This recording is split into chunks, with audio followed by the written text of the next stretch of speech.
Lupita, I love the movie. I was shaking the whole time. You all did an amazing job. What really called your attention about this project when you read the script for the first time? And also, how was the experience working with these other four wonderful actresses?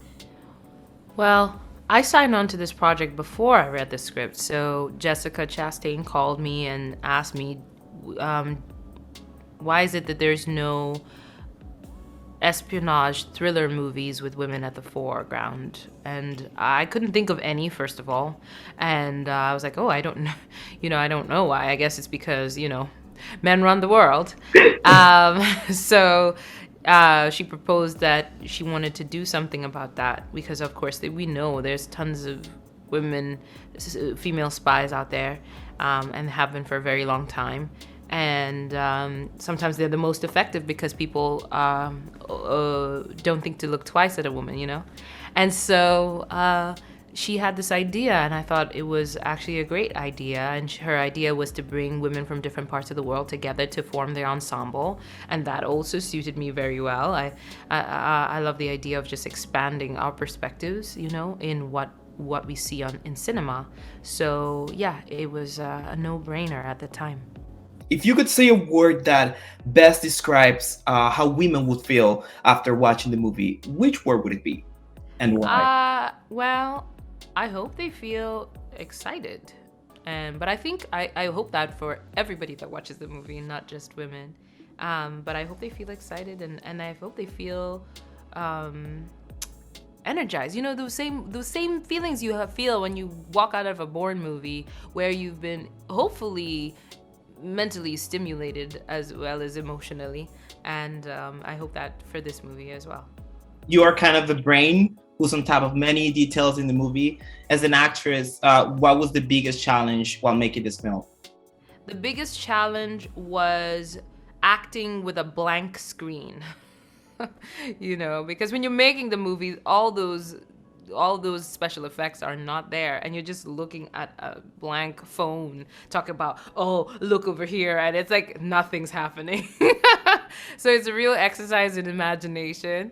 And like I would make little games I would make up games for every scene, and so that I stayed engaged with the blank screen.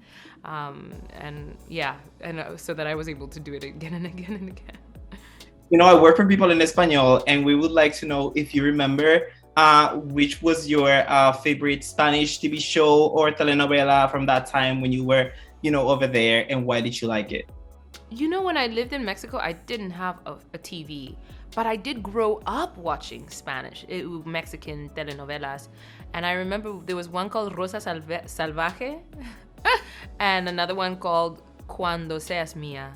And I don't even remember what the shows were about. I mean, I'm sure Rosa Salvaje was about a dark-skinned woman who goes to work in a lighter-skinned home, and then an indigenous woman, and then she falls in love with somebody. It's something that like stereotypical that I would not enjoy today, but I really enjoyed it back then, when I was not politically aware of all these things.